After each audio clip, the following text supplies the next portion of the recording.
جھوٹا انسان کون ہے؟ ایک تو وہ جو جھوٹ بولے، دوسرا وہ جو کسی کے جھوٹ پر یقین کر کے ایکشن میں آ جائے۔ جھوٹ کی تصدیق، جھوٹ اور سچ کی تصدیق کیے بغیر اگر کوئی اس جھوٹ پر یقین کر لے تو اس کی زندگی میں بربادی آتی ہے، چونکہ فساد، جھوٹ تمام گناہوں کی ماں ہے۔ اگر کوئی شخص آپ کے کسی انسان کے خلاف، بھائی بہن کے خلاف، رشتہ دار کے خلاف، دوست یار کے خلاف، پڑوسیوں کے خلاف اگر کوئی بات لے کر آئے کہ فلاں شخص نے آپ کے خلاف یہ بات کی ہے، فلاں شخص آپ کے خلاف یہ تخریب کاریاں کر رہا ہے، فلاں شخص نے آپ کو ماضی میں نقصان پہنچایا ہے، فلاں جو نقصان آپ کو پہنچا وہ فلاں شخص کی وجہ سے نقصان پہنچا۔ آپ اگر اسمارٹ ہیں، عقل مند ہیں، وزڈم فل ہیں تو آپ اس خبر کی تصدیق کرنے کی کوشش کریں۔ بہت آسان ہے۔ پہلا طریقہ، ڈائریکٹ اس شخص سے رابطہ کریں، بلاک نہ کریں اس کے نمبر کو، آپ ڈائریکٹ اس سے رابطہ کریں کہ میں نے سنا ہے کہ تم فلاں دن فلاں معاملے میں ہمارے خلاف کارروائی کر چکے ہو، ہمارے خلاف تم نے یہ ہمیں نقصان پہنچایا ہے یا ہمیں نقصان پہنچانے کی تم نے کوشش کی ہے۔ اور اس کے بعد اس کے جواب کا انتظار کیجئے۔ آپ یقین کیجئے سچائی اپنی زبان رکھتی ہے۔ آپ یقین کیجئے سانچ کو آنچ نہیں ہے۔ آپ یقین کیجئے اس طرح آپ کی زندگی میں آئی ہوئی طوفان تھم جائے گی۔ اپنی زندگی کو خوشگوار رکھنے کے لیے دوسروں کی زندگی کو برباد مت کیجیے۔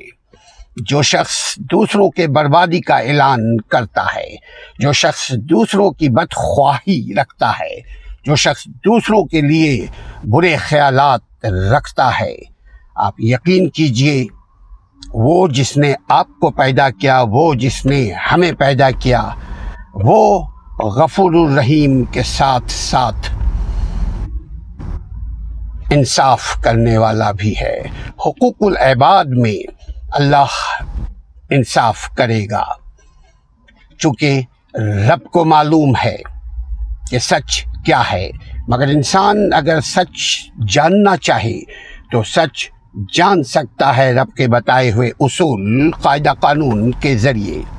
بہترین طریقہ ہے آپ ڈائریکٹ اس سے رابطہ کیجئے، پھر آپ آج کی گفتگو کی روشنی میں اس کو اپنے ترازو میں، اپنے ایمان کے ترازو میں، اپنی سچائی کی ترازو میں، اپنی خدا ترسی کی ترازو میں تولیے۔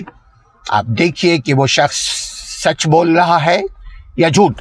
دوسرا یہ ہے کہ اس سے آپ ثبوت مانگیے، جو آپ کے کان میں، جو آپ کے سامنے، جو آپ کے فون پر، جو آپ کے واٹس ایپ پر، جو آپ کو کسی طرح بھی آپ تک پیغام پہنچایا کہ فلاں شخص نے تمہارے خلاف یہ کام کیا ہے،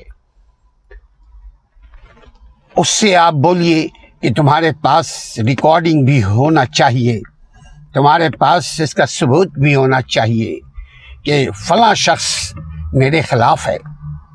کیونکہ فتنہ اور فساد معاشرتی جرائم ہے۔ یاد رکھیے، کسی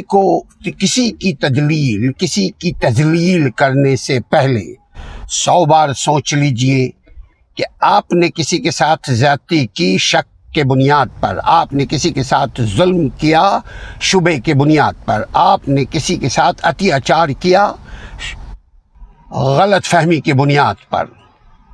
اس کو تو نقصان آپ نے آج پہنچا دیا، لیکن اللہ کا ایک نظام ہے، پھر وہ آپ کو نقصان پہنچائے گا تو رب بھی آپ کا ساتھ نہیں دے گا۔ پھر کسی نے اگر ہمیں مجبور کیا، کسی نے اگر ہمیں تنگ گلی میں لے کر آ گئے تو ہم یقیناً گلی سے نکلنے کی کوشش کریں گے. تو یقیناً انسان اس گلی سے، اس تنگ گلی سے، اس ڈیڈ اینڈ سے نکلنے کی کوشش کرے گا. یہ اس کا فطری حق ہے، یہ اس کا دینی حق ہے، یہ اس کا دنیاوی قانونی حق ہے کہ وہ اپنی جان، اپنی مال، اپنی عزت کی بقا کے لیے کوشش کرے. اسی لیے غلط فہمی کے بنیاد پر کسی کے خلاف کوئی بھی کارروائی آپ کرتے ہوئے دیکھیں تو اس کو روکیں. میں اپنی وکالت کی زندگی کا تجربہ آپ سے شیئر کرتا ہوں. ہم نے گھروں کو برباد ہوتے شک کے بنیاد پر دیکھا. ہم نے گھروں کو برباد ہوتے ہوئے غلط فہمی کے بنیاد پر دیکھا.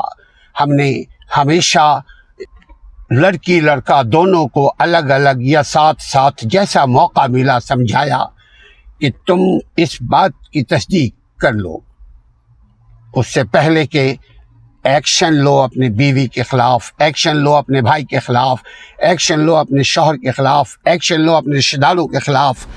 تصدیق کر لو کہ ایسا تو نہیں، یہ جھوٹ ہے. کسی نے تمہارے دل میں غلط فہمی ڈالی ہے، اور کبھی کبھی آنکھوں دیکھا بھی غلط فہمی انسان کو ہو جاتی ہے. انسان نے انسان کو دور سے دیکھا کہ میری بیوی، میری بہن، میری ماں، میری بیٹی فلاں جگہ کسی سے بات کر رہی ہے. میں نے شک میں آ کر کے دو میں سے کسی کو نقصان پہنچا دیا تو قانون کو توڑا، قانون فطرت کو توڑا، قانون اللہ کو توڑا، قانون شریعت کو توڑا اور قانون ریاست کو توڑا. یہ تینوں قانون ہمیں سزا دے گی. کیوں؟ کہ شک کے بنیاد پر ہم نے اگلے کو نقصان پہنچایا ہے. خود بھی نقصان سے بچیے، دوسروں کو بھی نقصان سے بچائیے. یہ زندگی بہت مختصر ہے. ہم جو کچھ کریں گے ہم وہ پائیں گے، اور خصوصاً جو انسان کے خلاف ہمارا عمل ہے وہ عمل ہمیں اللہ لوٹائے گا. اس سے پہلے کہ اللہ لوٹائے ہم پر لازم ہے کہ ہم جائیں اور اس سے معافی مانگیں کہ میری ذات سے، میری بات سے آپ کو تکلیف پہنچی ہے، میرے عمل سے آپ کو نقصان پہنچا ہے. آپ کے نقصان کا کفارہ میں ادا کرنے کو تیار ہوں. خدایا ہمیں معاف کر دے. اگر ایسا نہیں کریں گے تو یقین کریں زندگی میں طغیانی آئے گی، زندگی بے چین ہو جائے گی، زندگی میں پریشانی آئے گی، زندگی میں دکھ ہی دکھوں کے کانٹے آئیں گے. زندگی میں خوشیاں اگر لانا چاہتے ہیں تو آپ شک اور غلط فہمی کو دور کرنے کے لیے سچائی تک پہنچنے کی کوشش کریں.